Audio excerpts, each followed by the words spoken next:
belum jawab pertanyaan yang kenapa harus ngafal Quran itu? Kenapa banyak banget hafalan anak-anak disuruh hafal? Aku sepakat banget loh. Jadi setiap kali ada orang yang nyamperin aku minta setiap ada orang yang nyamperin aku minta tips buat ngafal Quran, pasti pertanyaan pertama aku, buat apa? Gitu. Kenapa? Gitu. Terus nanti kan dia ngasih alasan-alasan, tapi kenapa harus dihafal? Gitu. Biasanya nggak ada alasan yang sangat rigid gitu kenapa harus hafal. Waktu kecil aku juga bingung kenapa orang-orang dewasa sekitar aku sangat bangga terhadap aku yang hafal Quran. Jadi sama pesantren tuh kadang aku suka dibawa ke majelis talim di Jakarta di mana buat kayak bahan marketing gitu loh. Oh, oke. Bahan marketing. Ini di pesantren. Jadi di pesantren aku ada anak kecil hafal Quran nih. Terus kan nanti aku baca Quran banyak. Terus nanti ibu-ibu dan bapak-bapak yang jamaah di situ kayak kagum banget. Nanti aku dikasih bingkisan makanan, dikasih uang jajan. Terus mereka minta doain aku. Ada ibu hamil yang minta dielus perutnya sama aku. Aku yang waktu kecil, aku bingung kenapa orang-orang mengagumi segitunya. Itu betul. Oke. Padahal aku hanyalah anak kecil yang nggak paham apa yang aku baca. Bagus. Itu jujur banget sih. Jadi sekarang kalau ada yang nanya, aku pengen hafiz dong, pertanyaannya buat apa? Buat Bener apa? sih. Dan selama ini yang katanya nanti orang tuanya masuk surga atau apa yang katanya hafal Quran, benar nggak ada perintah hafal Quran, itu nggak ada. Betul. Perintah untuk menghafalkan Quran nggak ada. Ada perintah untuk menjaga, tapi bukan literally menghafal secara verbatim seperti yang aku lakukan. Dan misalnya nanti orang tuanya dapat jubah kebesaran di surga gitu itu kebanyakan justru dari hadis palsu. Hadis palsu? Oh gitu. Jadi bisa jadi hafal Quran sebenarnya tidak seistimewa itu. Oke, menarik nih. Dan ngapain? Aku ngerasa juga ini anak-anak banyak banget PR hafalannya. Waktu kecil kebetulan kayaknya menghafal itu salah satu core strength aku, jadi termasuk gampang. Malah kayak kitab-kitab kecil tuh kayak sengaja aku hafalin, nggak tahu buat apa, nanti supaya kalau ujian ditanya aku bisa jawab secara verbatim dari kitab gitu. Emang yang teksnya di kitab gitu kayaknya supaya pamer aja sih, karena kan gua hafal loh gitu ya. Karena guru-guru kita, sekolah kita sangat menghargai hafalan. Yang mana padahal kalau secara level kognitif hafalan itu adalah skill kognitif yang paling rendah. Karena kan menghafal itu membeo. Itu kayak bayi, kayak diajarin mama ini papa, kayak emang selevel itu. Kalau menghafal level yang paling tinggi justru memproduksi ilmu pengetahuan, dan itu yang nggak ada. Kita belajarnya ngafal, habis itu belajar untuk ngutip sana ngutip sini, kayak seolah kita tuh nggak boleh punya pikiran sendiri gitu. Dan masalah memahami, kadang-kadang malah nggak paham. Kita cuma memahami bunyi aja, atau kadang-kadang tuh suka ada frasa-frasa yang diambil dari Quran yang padahal konteksnya nggak gitu. Ada nih penceramah yang akhir ceramahnya tuh suka bilang kalau ada yang baik itu dari Allah, kalau ada yang buruk dari saya. Itu sebenarnya dari Quran. Ada kisah di mana orang-orang Yahudi itu suka ngeledekin Nabi. Nanti kalau misalnya salah bilangnya dari diri sendiri, kalau benar bilangnya dari Allah. Itu sebenarnya ledekan orang Yahudi. Terus kita adopsi jadi penutup ceramah. Oh, itu jokesnya Yahudi gitu ya. Ngeledek gitu ya. Itu cara orang Yahudi ngeledekin Nabi. Tapi kita jadiin penutup karena kita nggak tahu konteks ayat itu gimana gitu. Oke. Tapi itu penutup yang bagus buat stand up comedy sih. That's nice ya. Dan masalah hafal ini juga aku nggak tahu gimana ininya ya, gimana menyadarkan publik kalau misalnya secara pendidikan menghafal itu adalah komponen yang paling tidak penting dalam pendidikan. Tuh, setuju. Mengajarkan kita berpikir kritis, tidak menggiring kita pada pemahaman, tapi cuma melatih kita menjadi beo aja. Oke. Keren. Boleh tepuk tangan nih Bapak, ini strong word. Ya, itulah kira-kira apa yang disampaikan oleh Kumaila ini, dan memang ada 5 hal yang dikritisi kalau yang saya lihat ya. Saya sudah mencatatnya selama tadi nonton video, ada beberapa, ada 5 setidaknya. Yang pertama, baca tanpa mengerti. Itulah kenapa kita itu di Kristen juga itu enggak untuk apa baca gitu loh kalau tidak mengerti. Memang membaca tanpa mengerti ini satu problem ya. Kayak beberapa video yang saya buat itu ada orang lagi promosi rumah atau apa begitu. Kemudian dia ngomong bahasa Arab, dan karena memang tidak mengerti, lalu kemudian yang di sebelahnya sudah begini. Amin, amin. Terus juga yang komedian Indonesia itu yang kemudian dia menyuruh temannya yang orang Arab ya untuk berdoa. Padahal dia bilang, aku nggak bisa berdoa, nanti malah nggak didengar sama Allah begitu. Kemudian semua yang ada di samping-sampingnya bilang amin juga, amin, amin. Nah ini kan problem karena tidak memahami. Belum lagi soal ya tap-tap, belum lagi habitat. Nah itu lagu-lagu yang sebenarnya lagu-lagu sekuler, lagu-lagu yang bukan rohani loh, bukan lagu spiritual, tapi kemudian dipakai untuk event-event spiritual karena kebiasaannya adalah tidak memahami sesuatu. Ini problem sebenarnya, dan ini yang dikritik oleh Kumaila. Ini kritikan Kumaila loh ya. Yang kedua, tidak ada perintah hafal Quran. Nah, tidak ada perintah hafal dalam kitabnya sendiri, sehingga sebenarnya menghafal itu sebagai tradisi saja turun-temurun tanpa catatan yang jelas. Nah itu seperti, kenapa saya sampaikan ini, karena selalu saja dalam apologetika beberapa kali saya ketemu Nandar, berapa kali saya ketemu sama mereka-mereka itu, selalu tantangannya, coba kamu bisa baca apa enggak ini kitabmu dalam bahasa Ibrani. Loh kalau cuman baca yo iso to yo. Gampang pol mek gur maca nih. Cuman baca itu paling gampang sak donya gitu. Saya aja bahasa Jerman saya bisa baca kok. Tapi saya nggak ngerti bahasa Jerman itu ini maksudnya apa. Sehingga dalam Kristen itu ketika kita membaca kitab dalam bahasa Ibrani, kepentingannya bukan untuk membaca dan menghafalnya. Nggak. Tapi bagaimana memahami satu kata itu. Saya ambil contoh, seperti misalnya di dalam kitab Kidung Agung. Di situ kan muncul kata Mahmadim. Mahmadim di situ, ya kalau cuman baca ya gampang toh, Mahmadim. Tapi yang penting itu memahami Mahmadim konteksnya apa, tujuan penulis apa, artinya apa. Itu yang terpenting, itu namanya menganalisa sebuah teks, menganalisa sebuah kata. Ini penting untuk kita pahami. Sehingga nggak ngawur-ngawur. Kata yang dipakai untuk memuji, wah sungguh elok, indah, menarik engkau wahai kekasihku. Dibilang, oh ini kata Muhammad muncul dalam kitab Kidung Agung. Nah itu kan orang yang tidak memahami teks dan konteks yang dia baca. Ini problematik nih, ini harus diselesaikan persoalan ini. Supaya ketika debat face to face antara Kristen Islam, mereka bisa diajak ngomong berdasarkan konteks dan teks.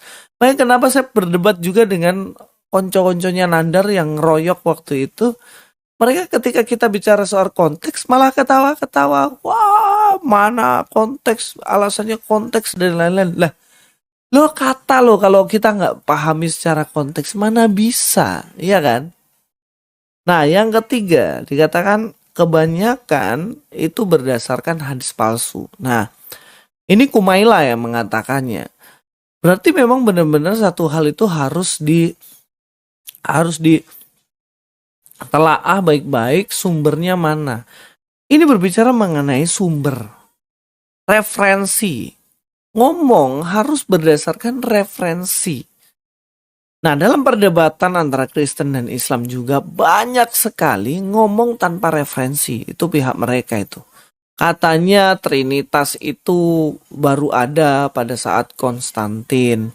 Katanya Natal itu karena sun god, karena sebenarnya sun itu dewa matahari tapi ditutup jadi tulisannya son, anak Tuhan. Dan itu yang dibilang Paulus. Emang Paulus pakai bahasa Inggris. Memangnya Paulus pakai bahasa Inggris sehingga pakai son god. Memang apa referensinya apa gitu loh, asal ngomong. Dan ini problem yang harus kalian selesaikan sebenarnya. Supaya tidak terjadi hal-hal yang begini. Yang keempat itu skill kognitif paling rendah itu menghafal. Dan ini benar. Coba saya tunjukin ya referensinya. Ya kalau ngomong kan memang harus berdasarkan referensi kan. Nah, dalam dunia pendidikan, ya kebetulan saya ini bergelut dalam dunia pendidikan. Saya punya S1 teologi tapi S2 saya adalah pendidikan. Dan kalau kita lihat dalam taksonomi Bloom, itu yang dikatakan Kumaila tadi tuh. Kumaila mengatakan ternyata menghafal itu tingkatan yang paling rendah. Loh, iya itu benar itu ahli yang mengatakannya.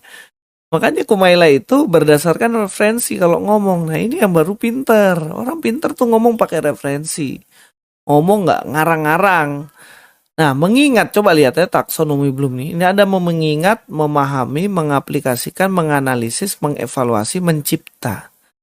Jadi tingkatan dari yang atas ini adalah tingkatan paling tinggi, yaitu mencipta. Atau yang Kumaila bilang itu memproduksi. Mencipta itu memproduksi ilmu pengetahuan. Nah, yang paling rendah itu mengingat. Ini loh. Makanya nggak pernah orang memakai metode menghafal untuk menjaga dokumen. Nah, itu parah. Jangankan itu, kunci aja saya kasih kunci, pasti kalian lupa juga taruh di mana tuh kunci, ya kan? Beberapa bulan dalam pembelajaran tiba-tiba kalian juga kadang-kadang lupa kan? Lupa. Nah ini sebenarnya masalahnya. Kenapa? Karena mengingat itu tingkat ilmu pengetahuan paling rendah. Yang paling rendah. Dia bukan yang paling tinggi, tapi dia yang paling rendah. Sehingga kalau mau meningkatkan dalam dunia pendidikan, makanya sekarang ini kita tidak hanya menghafal. Ini zaman-zaman dulu menghafal. Tapi dipakai anak ini bagaimana bisa memahami satu teks, konteks, kemudian mengaplikasikan, melakukan, menganalisa, merenungkan, melakukan ini teksnya ini maksudnya apa dan lain-lain, kemudian mengevaluasi ini benar nggak?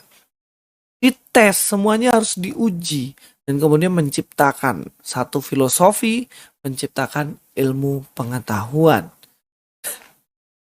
Makanya menghafal itu. Menghafal itu tingkatan paling rendah. Sebenarnya nggak penting. Dalam agama itu nggak penting menghafal itu. Karena apa? Yang lebih penting dari itu yaitu merenungkan, mengaplikasikan, melakukan dalam kehidupan sehari-hari. Bahkan melihat, menganalisis. Oh ini benar apa enggak? Setelah itu baru kita membuat satu filosofi baru. Nah teman-teman, dalam Alkitab, kalau teman-teman rajin baca Alkitab, itu ada satu perintah penting.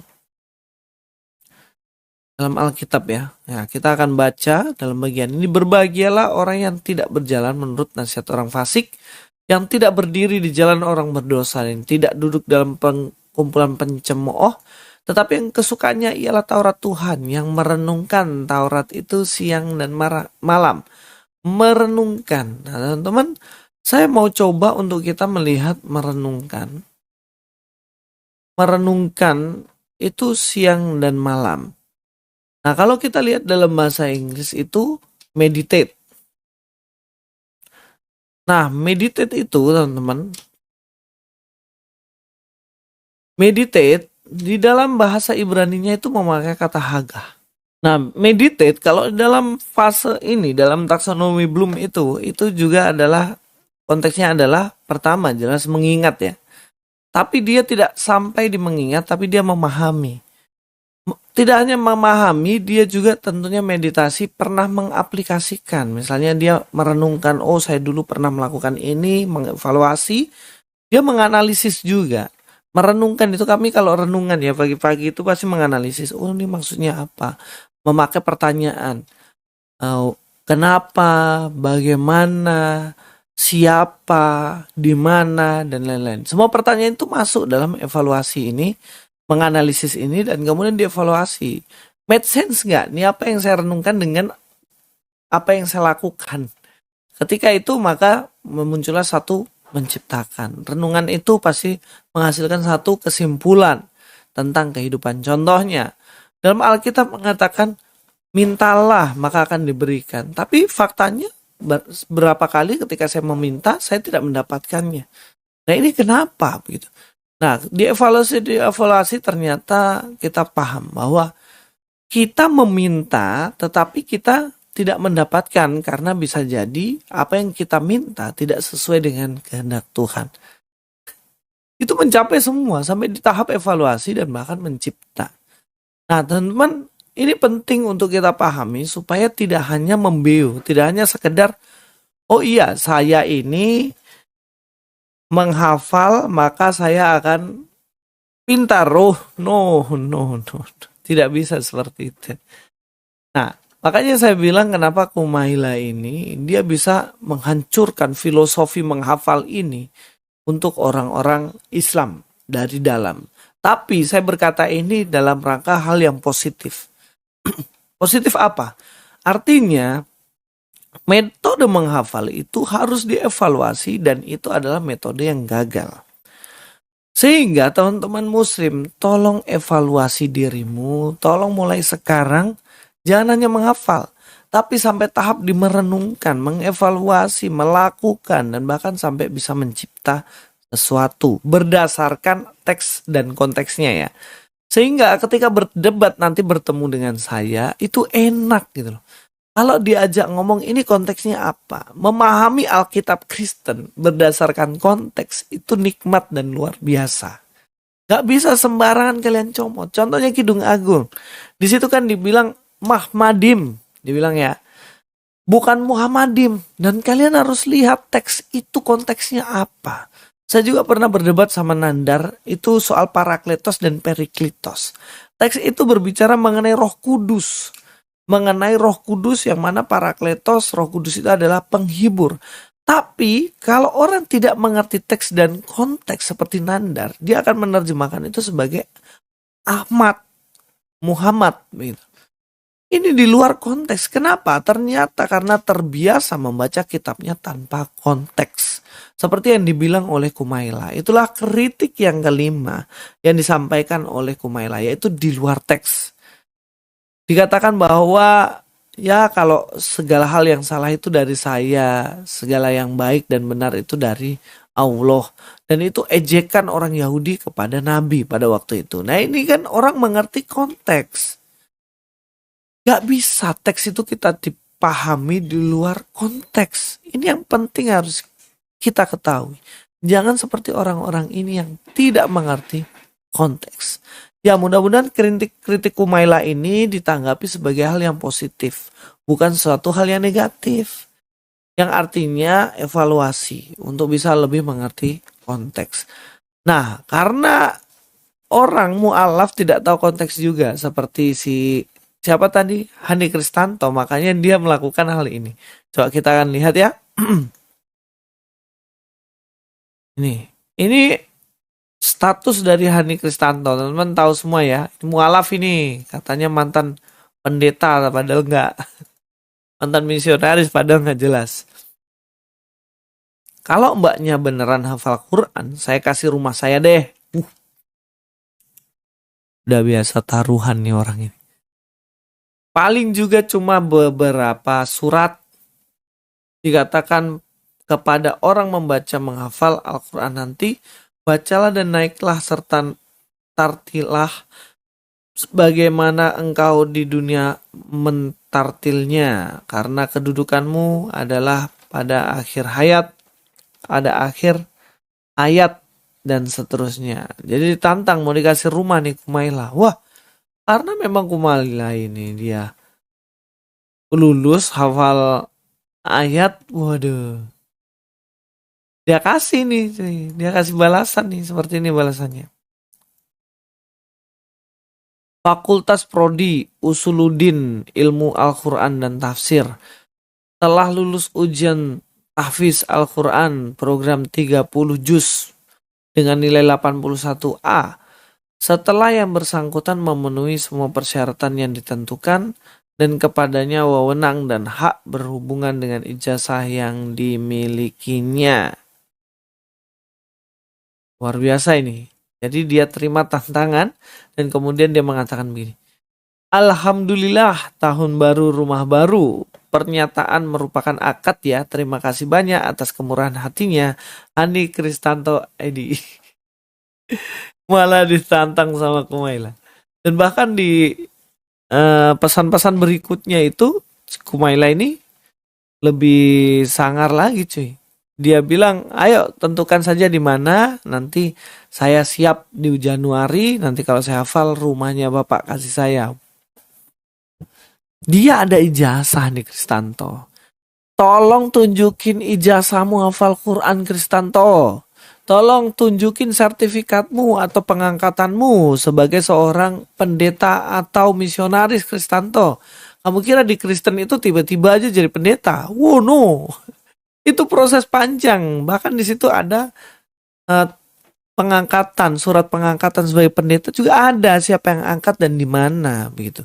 Jadi nggak sembarang-sembarang, mentang-mentang keturunan dari kiai kemudian diangkat sebagai gus gitu kan. Nggak ada di Kristen kayak gitu. Oke, ini sebenarnya kritik dari Kumaila dan teman-teman harus cepat-cepat sadari. Dan teman-teman cepat-cepat harus lakukan. Yang artinya ini penting dan tanggapilah secara positif, jangan secara negatif.